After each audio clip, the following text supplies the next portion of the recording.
The end of Babylon 5. Kind of. What's funny is we've still got one more episode in Season 4. Kind of? This is a good time as any to mention that there's multiple different possible viewing orders of Babylon 5, and some people have their own recommendations and some people don't. I'm basically just going by my DVDs, so this is episode 21 of Season 4, and then there's episode 22 of Season 4, which we'll be covering next week, or tomorrow. I forget what day this is that you're seeing this, since we started doubling up. It's kind of hard to keep track of, that's why I keep my calendar for when I'm actually doing uploads. But for now, all I have to talk about is this episode. This is basically a wrap-up episode. I don't mind that, by the way. I'm the person who, back when TNG was coming out after Best of Both Worlds and they had that wonderful episode Family, I was like, yeah! It unfortunately leaves me with not a lot to talk about. It's just such a problem with Babylon 5. I feel so guilty. Nevertheless, this is good stuff. I like it. I eat it up.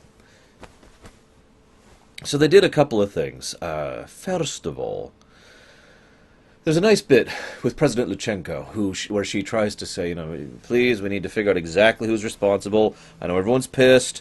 We're in a volatile environment.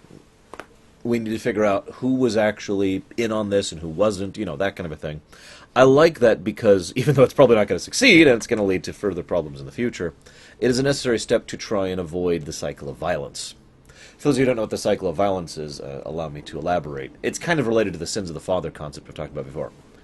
Bob kills John. John's dead. John's parents are like, oh my god, you killed Bob. I'm not going to go through the whole route, but you get the idea, right? A lot of people are really, really pissed right now because of people who were working on the Clark administration, and to what extent. And this brings up that old moral question, of course, which is, is I was just following orders or I was coerced a valid defense? For that matter, how do we prove that you were being coerced on that subject? Now, in some cases, that's easy because the Clark administration was very blunt and very brute force. If you were sent to an interrogator camp or your family was kidnapped to be held as hostages, yeah, you were probably being coerced. But anything else is just kind of fair man's game. And this does bring up a wonderful topic. I don't know if I want to go into this fully, but it's the whole soldier officer idea again. Just to rehash it really quick. An officer orders a soldier to shoot a civilian. The soldier shoots the civilian. Time passes. Now they have to be held accountable for it. And there's multiple levels of accountability. There's legal accountability, which is court of law. There's moral and ethical accountability. And, well, there's actually other layers of that as well that I don't want to get into. But so let's just cover those two, okay? The legal side of things and the ethical side of things. Now, it's easy to look at that and from a blame perspective say, well, they're both to blame. The officer gave the order and the soldier carried out the order. An illegal order, if you will. But it's easy to understand why this can get muddled. For example, let's add one little detail to the situation. An officer orders a soldier to shoot a civilian. Soldier says, no! Then the officer pulls a gun out and points it at the soldier's head and says, shoot that civilian, or I will shoot you. Or, if you don't shoot that civilian, my other troops who are over here will shoot your family. This is one of the ways that these kind of situations can get very muddled. And obviously, from a basically moral perspective, all of this is wrong. But we enter gradients of wrong, degrees of wrong, interpretability of wrong. And people aren't going to agree on that. In fact, I actually would not be surprised if I have several viewers who respond to this very video and put in the comments and say, I don't agree with you on this. In fact, I anticipate that. Please, by all means, I'm not encouraging you to disagree with me. But if you do, please feel free to say it. Because, in my opinion, the soldier and the officer are both wrong, morally. Even under the circumstance where the soldier is being threatened, I would still say the soldier's wrong to carry out that order. It just gets things a little bit more complex, but still morally wrong. But then we enter the realm of legality. That's where things get really messed up. How do you punish these people? Now, it also is worth noting that legality is kind of its own little subdimension in its own right. In fiction, if you do something and then spend 10 years to make up for it, that's how redemption stories work, right? That doesn't work that way in legality. If you do something and then 10 years, you spend 10 years making up for it, and then people find out that you did something 10 years ago, they put you on trial for what you did 10 years ago. It doesn't matter what you did in between now and then. Nothing else matters other than the events of 10 years ago. It's treated as if it was the only factor, the only events that are relevant to the case. Now, of course, when if it actually gets to the point of final court, an actual court hearing, where we've actually got a jury and lawyers on both sides arguing it, then the intervening years may come in and be relevant. But you will still be charged with what you did 10 years ago, right? You see where I'm going with this? This is relevant. This is very relevant. I mean, Nuremberg trials, right? You know about this, right? I mean, if you're watching this, I assume you're at least a partial study of history and have some passive interest in that kind of concept of the massive fallout that happened after World War II. Because after World War II, people in real life had to sort out the legality of the situation. And how well they did at that is going to be a matter of opinion. I know some people who think that most people weren't actually interested either in legality or morality. They were just pissed, which brings me back to what Luchenko was talking about, trying to avoid that cycle of violence. Remember, a lot of World War II was caused by World War I, which itself was kind of a subset of the whole cycle of violence problem, and you see how this can just kind of perpetuate. If I'm being blunt, we got lucky that we haven't had a great war since World War II, because we should have.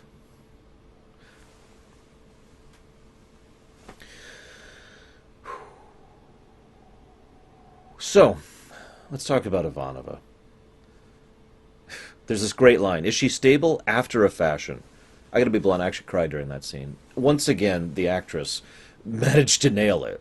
Like, again, I feel like she never really does a particularly good job of playing the badass, except under very certain circumstances. But when she's playing the mewling, sobbing human who is broken, for some reason, the actress just frickin' nails it. And she made me feel like she's oh my god, how would that feel? And there's this great, as she's talking about it, she mentions how she saw maybe this is what she wanted in him, and maybe there could have been a them, and she could never bring herself to go to it, and maybe she should have gone this one last chance, and just I don't even have that much else to add to it. I can't. It's just a great scene. It is an amazing, wonderful, human scene between her and Franklin. It is just right there and personal. There's amazing chemistry on display. It's very emotionally powerful, and we see Ivanova as Ivanova, and we see Franklin as Franklin. Probably my favorite part about this, I know this is going to sound weird, is Franklin says, there was nothing you could do. And remember, what is one of the pillars, not Michael Piller, the pillars of Ivanova's character, is that she doesn't want to be powerless.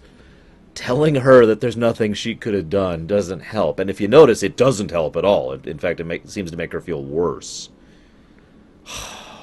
Poor Ivanova. It kind of reminds me of what Lorien said. Only someone as foolish, I'm paraphrasing, only someone as foolish as a mortal would believe that love is eternal. Cherish that little lie. Yeah. So, we've seen that strange friendship between Londo and G'Kar continue to develop. I told you 2 episodes ago that within 2 episodes they would just kind of start being friends. I still think that's a little too fast, but I understand why. At this point in time, there were still some issues with the Season 5 situation. In fact, that's actually one of the reasons why tomorrow or next week's episode is going to be a little wonky, because we won't actually be covering the episode that was made that's supposed to come after this for another, I guess 11 weeks or something like that, because it's going to be the actual series finale, because that's what it was designed to be. But instead we'll be covering an episode that was kind of slotted in for that because TNT swept in and said, Season 5! And the show was renewed, and all sorts of stuff. Again, we'll talk more about that later. We're not even going to talk about that next day / next week. What is it? Hang on, where is it? I've got a bunch of stuff in my calendar. That's why I keep hesitating to put it. I'm just going to pull it off. Hang on. Where is it? July. It's not July for me, obviously. Okay, it looks like it will be tomorrow. For your guys, tomorrow we will be talking about the deconstruction of falling stars. So, moving on. And the next week we'll talk about Season 5. Emperor Londo. Yeah, we know why that's a bad thing, don't we? Never mind the fact that we've literally seen the future, thanks to Sheridan. We also know that there's that the prediction that was made by Majel Barrett's character. I don't even remember her name, and the actress's name. I know Majel Barrett, obviously, and of course, Londo has stated flat out, word for word, that he doesn't want to be emperor. And given the whole politics situation, what's going on back home, he does not want to be emperor. So yeah, his trepidation is not only understandable, but it's funny that he immediately goes out of its way to like, no, yeah, okay, that's great, let's go, let's go, let's go. Like, just try not to think about it as much as possible. So I said I'd talk about it. Before I really get into it, let's talk about Bester. When I first saw Bester in the scene, my first thought was, why are you here? I know that sounds weird, but Bester wouldn't go out of his way to expose himself like this unless it was really relevant to him, especially in a situation where he is not in the most politically stable situation. Like he might have been able to actually get those snipers around there. That's entirely possible. But Bester was not in total control of that situation. If he was, he would have taken over. The telepath war would have started right then, or rather, right before then, and the Psi Corps would already be moving in. Bester's not an idiot. Of all the many things you could lay at his feet, he is not stupid. So, yeah, no, I don't think he was actually in anywhere near as much of control as he perceived to be. In fact, you'll notice Bester does several things that are very unusual for him. He actually threatens, and he gets flat out angry. Now, we see why, the real reason why Bester is there. It's because of... God, I can't remember her name. Rosalina or Rosie or something like that? God, his lover. The woman he cares about. The woman who was shadow taken. He is there because, oh God... and he wants to find out if she's still alive, find out if she was one of the ones they used. What I find interesting is that Sheridan doesn't answer immediately, even though he obviously and clearly knows that she was singled out not to be used for the program. And yet, he kind of, there's that whole dragging it on thing, and I think that's just become part of the course at this point, because Sheridan has such an innate distaste for Bester that he doesn't want to just give it to him flat out, which is funny, because Bester kind of does the exact same thing back and forth. What I like, though, about the initial banter between Sheridan and Bester is that it's very forced. Sheridan doesn't actually want to go into this, and Bester has other things on his mind. Both of them are just like, all right, come on, yep, okay. Where is she? like Bester is like, just fine, where is she? I don't want to do this stupid game anymore. Where is my lover? Where is the woman of my life? Where is she? Just rushing forward to that point. He could barely hold himself back. Walter Koenig, as ever, nails the part, because you could see he's like a wound-up clock, and then he finally starts to have that barely repressed rage because he thinks she might be dead, and that rage, of course, is a mask. Rage, as ever, is a wonderful cover emotion for fear, which is what he's really feeling. And we see all that, again, thanks to that wonderful performance, because as soon as he finds out the truth, you can just see him physically just, and he just unclenches. Okay, and then he actually has to take a moment before he can even quietly, meekly say thank you. It's a nice touch. But I said I'd talk about it, and I will talk about it. Sheridan uses civilians as military tools in order to accomplish a military objective. There's no getting around that. There's no getting around that. Just because these people were shadow teched does not justify that. It does not morally justify that. It does not ethically justify that. Because that's what we're talking about. This is not about tactics. I already talked about that last episode. Tactically speaking, what Sheridan did was right. Boom. End of story. No arguing that. What he did morally, ethically, that's where things get really questionable. And once again, I invite you guys to tell me your thoughts on this. Because what he did was took victims, civilian victims, and used them as bombs. They didn't literally blow up. They didn't walk into a military installation and explode. But what they did was they were secreted on board military ships and then killed or they merged to sabotage it, the blow-up part, and then they were killed or disentangled or whatever, and basically none of them survived. They never say that outright, but the implication is heavily there that basically none of them survive. There's no going around that. It makes me wonder how much Sheridan is going to carry the burden of that forever. Doesn't matter if it was correct. That's the kind of thing that just eats at you. That is a very Cisco thing to do, if I might be so bold. Now, I know I'm not trying to pull a parallel to DS9, but that is the terminology I use. Justice Lord and Cisco. For those of you who have not heard me talk about this, I swear I'm working on that Lorium compendium. I just haven't really had time lately. A Justice Lord is someone who will use the civilians to accomplish an objective and say, yep, that was the right thing to do. They won't be bothered by it. Why would they be? It was right. A Cisco is someone who will do that and be torn up about it because they use civilians to... And that's the difference between the two. And we see clearly and demonstrably which line Sheridan sits, which side of the line Sheridan sits there, and which Bester does. Bester said flat out he was more than willing to murder all of his own people by his own hand if it meant saving her. He was, at the same time, he said he was still bothered by that. So I suppose ultimately we don't actually know definitively which side Bester sits on. Maybe he kind of goes back and forth depending. I suppose that's valid. Sheridan clearly believes Bester sits on the other side of the line. You manipulate people because you like it, and if people get hurt in the way, so what? It's a nice parallel between the two characters.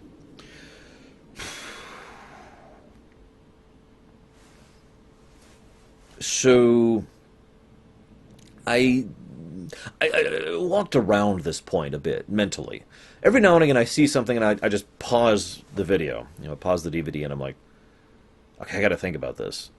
It doesn't happen often, but B5 has done that more, well, than anything else I've worked on thus far. President and acting Luchenko says, your existence is politically inconvenient. Why? Now, maybe you're smarter than me and figured out immediately why he is inconvenient. It took me a moment to really put it together because, well, I suppose this sounds like bragging, but I don't really feel like I'm an idiot when it comes to politics. Usually, I understand political matters pretty smoothly. It's just, okay, yeah, that makes sense. But I'm looking at this like, there's nothing really politically inconvenient with Sheridan's presence. And, in my opinion, there isn't. I mean that sincerely. From a governmental politics, to be more clear, not a more generic politics perspective. Militarily, what he did is actually pretty cut and dry. Honestly. I have rebelled in an insurrection against my own government, supplanted the leader, and now stepped away and submitted to trial. That's very cut and dry, especially from a military perspective.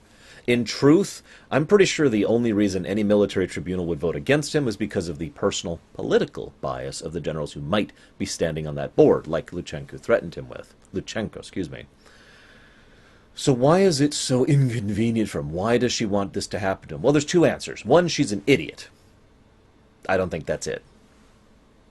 Two, he is societally inconvenient. I'm going to get into something that I don't want to talk about. I'm going to talk about Hitler. Sorry. Hitler was a convenient scapegoat. How many times have you seen, especially 20, 30 years ago, when we were still dragging ourselves out of the Cold War, how many of you had heard of, when you think of Nazi Germany, when you think of World War II, and the bad guys, Hitler is the term used to describe that, right? Hitler was a fall guy for the Nazi Party. Now, do not put words into my mouth. I'm not saying Hitler was not a diseased individual who had serious issues and strong anti-socialist biases and all sorts of other problems that made him a psychopath, basically. I mean, not a literal psychopath. I shouldn't use such words casually, but, a negative word adjective, okay? We'll just be nice and blunt about it. But Hitler is the one who so often took the blame for all of that. As if the whole of the Nazi Party, as if the whole of everything really degenerate and horrible that happened prior to and during World War II was squarely on Hitler's shoulders. And there were some people who tried to take that exact same perspective back in 45, 46, 47. People who were trying to take that into the 50s even. It was like, no, it was all Hitler. It was all Hitler. That kept going for a while. It is... Now, this is from my own perspective. I live in the United States, so I don't know if other people in other countries have different cultural perspectives, but that was only starting to be challenged in education systems and in, I don't know what to call it, the circuit of people who debate history, historian circuit, I guess, here in the States only started to really question that in about the last 15 years or so, give or take. 2000s and onwards, people are like, well, hang on a second. And really started trying to shed more light on the Nazi Party and the individuals who were involved in everything that happened back then, rather than just saying, oh, Hitler.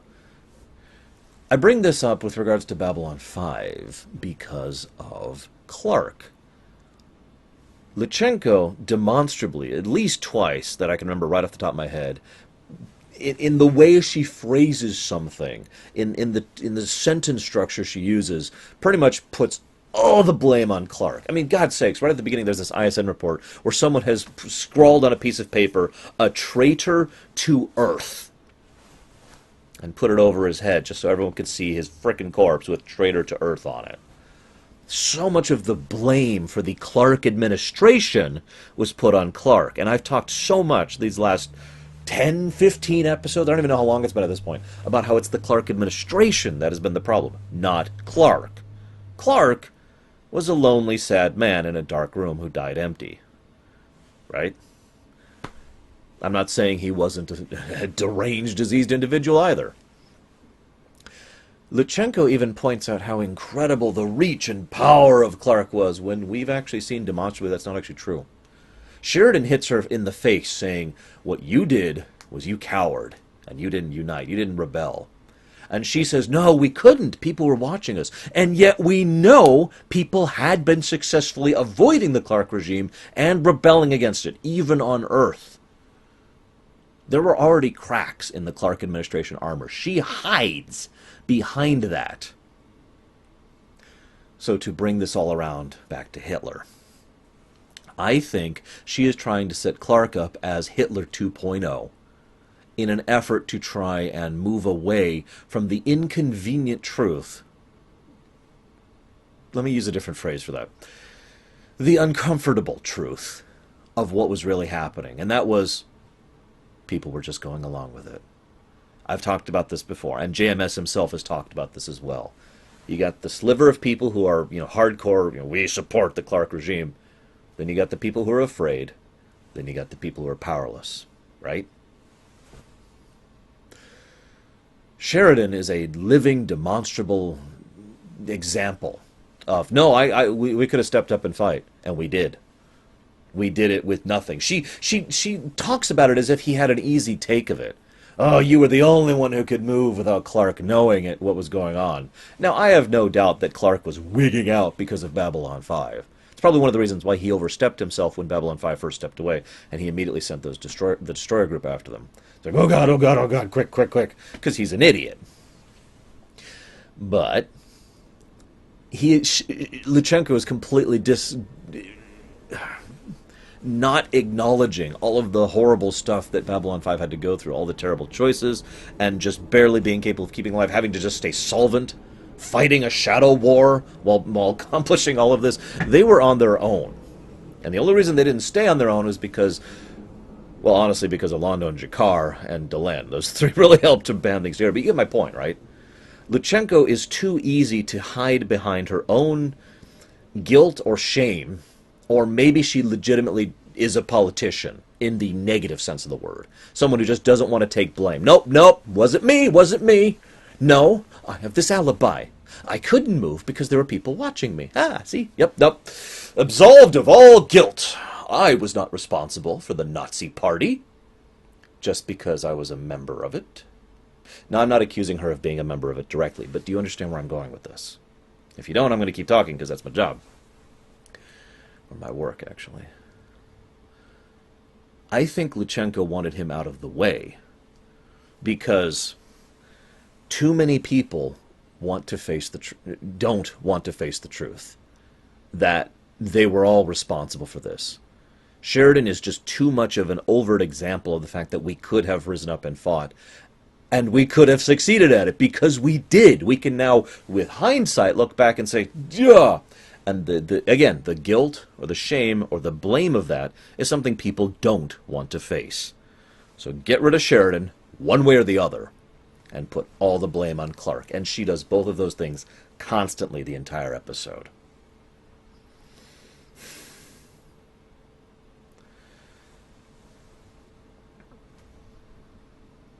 So, I do want to mention, I like the idea that Sheridan did not quite have things planned out like this, that it was a hope, but that he didn't actually have this planned to become president of the Interstellar Alliance. Nice touch, by the way. I'll talk about that in a second. But I do have to note that even with that possible parachute in the back pocket there, you can see how hard it is for him to resign. I understand that, actually. I know that sounds weird, but I don't just understand it from my family. I understand it from my own perspective. Because he was career military. Now, let me explain what I mean by that. When you are career something, it's not a job. A job is something you do because you need money, and nothing more. You know, if I went to work at McDonald's right now, not disparaging anybody who works at McDonald's. I've done my fast food bids as well. But when I worked at, well, that's not actually, when I worked retail is actually a better example here. You know, if I went to work at Walgreens or Walmart or whatever, it would be a job. I wouldn't give a damn about my job other than doing the best I could for the people I'm working for and working around. You know, that's just basic work ethic. But other than that, I don't give a damn. I don't want to rise up the ranks of Walmart. I don't want to make this a career. I don't want to be working there in a year or 2 years or 5. It's something I'm doing now because money is something I need to breathe. Okay? So, that's a job. Work is something you care about. It's what I'm doing right now. It's something you really invest yourself in because you have a passion for it, or you care about it, or you really want to do a good job on your work, right? Career is the final step. Career is when you really have the passion and care about your work, but you also want to keep going with it. You are career military, you are career corporate, you are career management, you are career chef, you are career teacher, right? Someone who really wants to go the distance and to be doing this for the next 30 years and wants to advance in their field. Okay? Now, I imagine at least some of you know what it's like to feel invested in a career. Maybe you're invested in it right now, and if you are, that's awesome, because everyone should have that opportunity under ideal, you know, utopian circumstances. Unfortunately, we don't live in Star Trek, so whatever. But now I want you to picture, now that you have that in your mind, you're in your career, you're in your niche, you've got it, you're made, now you have to resign permanently. There's no going back. You are not going to go back to that career. Imagine how much that would hurt to do it. Imagine how much that would just... Like if I had to stand up and say, hey guys, I have to stop making these videos and stop doing this for the remainder of my life, I'd probably start bawling, if I'm being completely honest. If I had to do that, for whatever reason, if it was forced upon me like it is forced upon Sheridan.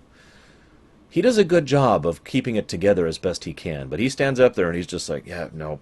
And what I like about his speech is it's like, if you were to picture the flow of his speech, it's building up to the actual resignation, then he can't, hang on, let me talk about this.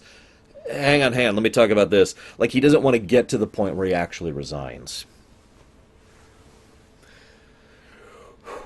Let me talk about the League really quick. I said I would. Looking back, the League was the obvious option. The Interstellar Alliance. I mean, duh, right? That just makes so much sense. I feel like it wouldn't succeed, narratively speaking, if not for all of the time and effort that has been put into explaining just how segregate and separate and divisive and internecine the infighting has always been amongst the non-aligned worlds. This has been going all the way back as far as Season 1, actually. They have spent 3.5 years, actually at this point basically 4 years since we're at the end of Season 4, 4 years emphasizing how incredibly divided these people are, how little common ground they have, how even when they are facing an overwhelming foe that wants to kill them all, they still want to fight separately, how even when they have someone who wants to unifiedly help them all, they don't want to do it, having to be maneuvered and cajoled and bargained into position over and over and over until they finally accept, tolerate working together. It's one of the reasons why the whole Interstellar Alliance idea is, as Londo puts it, insane. It's mad. There's no way. It's a coin flip at that point, whether or not they're actually going to pull it off. And, well, mine came up tails, so they're screwed. But Delenn got lucky, and it came up heads, and they were in just the right mood to support this. And the way they structured it's interesting. I'd love to dissect the politics of it, but it basically sounds like a confederacy with a unified federal military, in this case being the Rangers. But the Rangers have limited scope. They can't actually be utilized against the Confederacy so much as in between the Confederate states. It's a nice little setup, and it's a very idealistic setup. It's the kind of government that could work very, very well, and the only way things could go wrong with it is if something happens to the federal level of things. And then the Rangers come under the purview of someone who wants to use them as, say, Clark was using the Cyclops, or many other, mini-packs is actually a better example, as Clark was using mini-packs, A lot of possible problems, but as I said before, every form of government has flaws because governments rely on people to work, not pieces of paper. So, quick note. I've talked so many times about chemistry in my show, how certain actors just gel with one another. It's funny to me that Sheridan and Sheridan's dad have amazing chemistry right off the bat. Just bam! He says, "Oh my God, Dad, woo!" The scene where Sheridan and Delenn unified last episode or last episode, I forget. It's pretty recently. Didn't really do it for me, as I mentioned earlier. The scene with Sheridan and his dad is just like, yeah, oh my God, it's a great scene. The two have amazing chemistry. There's a lot of obvious warmth there. It's a great scene. I love it. So let's kind of shift over to the side. Talk about one last thing here. Lise and Garibaldi. It's one of the little dangling threads. He only gets like 3 scenes to him. But it was something that had to be addressed. What happened with Lise? What happened with Garibaldi? Well, it turns out, this makes perfect sense actually, Lise, who has no idea what she's doing or how, is like, okay, I'll talk to the Mars Mafia to get me the hell off Mars. Oh, they've decided to keep me hostage and try to sell me off. What a shock. So Garibaldi hunts them down because he's Garibaldi. And then he does something very Garibaldi. That's all, folks. I love that. I love that so much. Also, the Mafia are presented as idiots, but I'm okay with that. Maybe the Mars officers are idiots. I don't know. So now, Garibaldi is now going to be married to one of the richest people in Earth Dome, in the Earth Alliance, and as a consequence, is going to be married to the woman of his dreams, who he's finally at the point where he's comfortable enough with himself to truly be him with her. I talked about that whole growing up, becoming, getting to the point where you can match someone. So he is at the point where he can be with her. She is at the point where she can be with him. They have tons of money.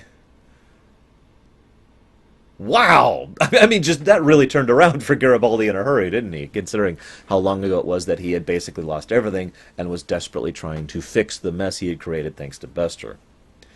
I only bring this up, not just because I think Garibaldi deserves it, because he's been through some hell lately, but this goes back to what I was talking about that hope concept. The idea that you can accept death in a horrible situation because keeping going on is almost too terrible to bear, or you can endure worse than death for the hope that things will get better. Now, what I find most interesting in this particular circumstance is I don't think Garibaldi even was cognizant of that choice. I don't think it ever even occurred to him to try and kill himself or to endure for hope's sake. Because that's not Garibaldi. He didn't, I'm sorry, I don't think he went to the resistance cell thinking, I've got to make my life better, or I've got to make things better. No, he went there saying, I got to fix this. This is my responsibility. I got to make this better. He did it because he was a good guy. And I kind of like it when good guys are rewarded. See you next time, guys. Next week. Tomorrow. See you tomorrow, guys.